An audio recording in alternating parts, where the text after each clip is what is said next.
Good morning students. मैं आज आप लोग को बताऊंगी purpose of genetic counselling. First purpose है पेडिग्री।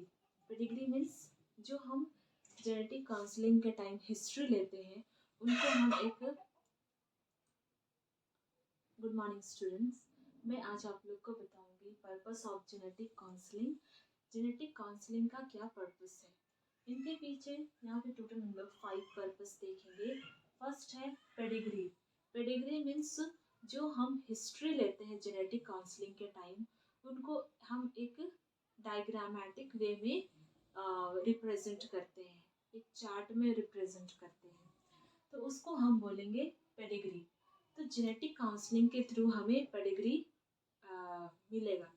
नेक्स्ट ट्रैशिंग, जो भी अफेक्टेड ग्रुप है, रिस्क ग्रुप है, उनको हम ट्रेस कर सकते हैं, ठीक है, पता लगा सकते हैं। Next ethnicity. इथनिसिटी मीन्स उनका एंसेस्टर, पूर्वज कहाँ से आए हैं, उनका हम पता लगा सकते हैं। Next exploring issue of कंसुगिनिटी।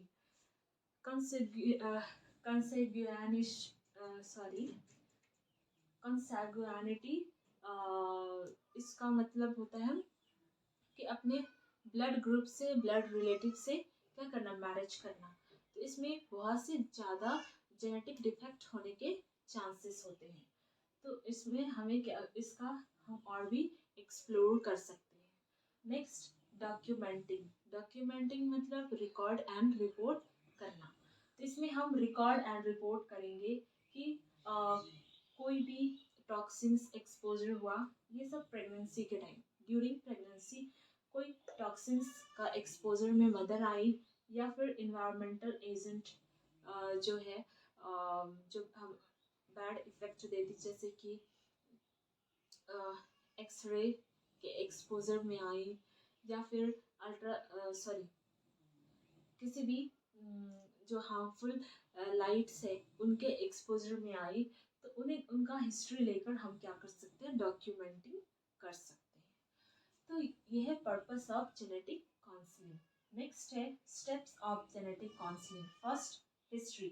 हमें सबसे पहले पेशेंट का हिस्ट्री लेना है, पूछना है उनके बारे में, जितने भी previous history, past history, present history, सारे हमें फाइंड आउट करना है। Next pedigree charting. उसके बाद हमें डायग्राम बनाना है, हिस्ट्री को चार्ट के रूप में हमें रिप्रेजेंट करना है। Next estimation of risk. इसमें हमें फिर रिस्क फैक्टर को आइडेंटिफाई करना है।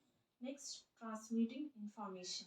फिर हम पेशेंट के साथ, फैमिलीज के साथ कम्युनिकेशन करना है, डिजीज कंडीशन के बारे में बताना है, उनके प्रिवेंशन और उसके मैनेजमेंट, या फिर कुछ रिसोर्सेस है उनके बारे में हमें बताना है। ये है ट्रांसमिटिंग इंफॉर्मेशन।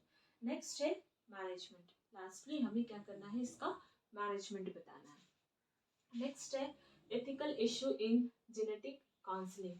कुछ एथिकल इशू होते हैं, ठीक है, जो कि जेनेटिक काउंसलिंग में होता है, तो उनको कैसे फॉलो करना चाहिए, ठीक है, मतलब पेशेंट्स का राइट्स है, कुछ इश्यू होने से पेशेंट को उसका एक्शन, उसके लिए एक्शन लिया जाएगा, ठीक है, पेशेंट के राइट्स के लिए। फर्स्ट है अबॉर्शन चॉइसेस। अगर बहुत सारे डिफ़िकल्टीज होती है एक वुमेन को, मदर को, कि इनको अबॉर्शन करना चाहिए या नहीं करना चाहिए, जैसे कि प्री नेटल डायग्नोसिस किया गया, तो उस टाइम पे कुछ डिजीज कंडीशन फाइंड आउट हुआ, जो कि इसके वजह से जो चाइल्ड है वो एबनॉर्मल हो सकता है, तो उसमें उनको अबॉर्शन करने के चॉइसेस दिए जाते हैं। अगर वो चाहती है तो करवा सकती है, अगर नहीं चाहती है तो नहीं करवा सकती है। कुछ फैमिली का प्रेशर होता है, तो किन्हीं फैमिली में सपोर्ट सिस्टम ठीक नहीं है, तो उनके लिए एक माँ को, मदर को फ्रीली चॉइस करने का अपॉर्चुनिटी दिया जाता है। नेक्स्ट है assist to prenatal diagnosis services, और उनको प्री नेटल डायग्नोसिस सर्विसेज करने का भी अपॉर्चुनिटी दिया जाएगा उसको चॉइस करने का।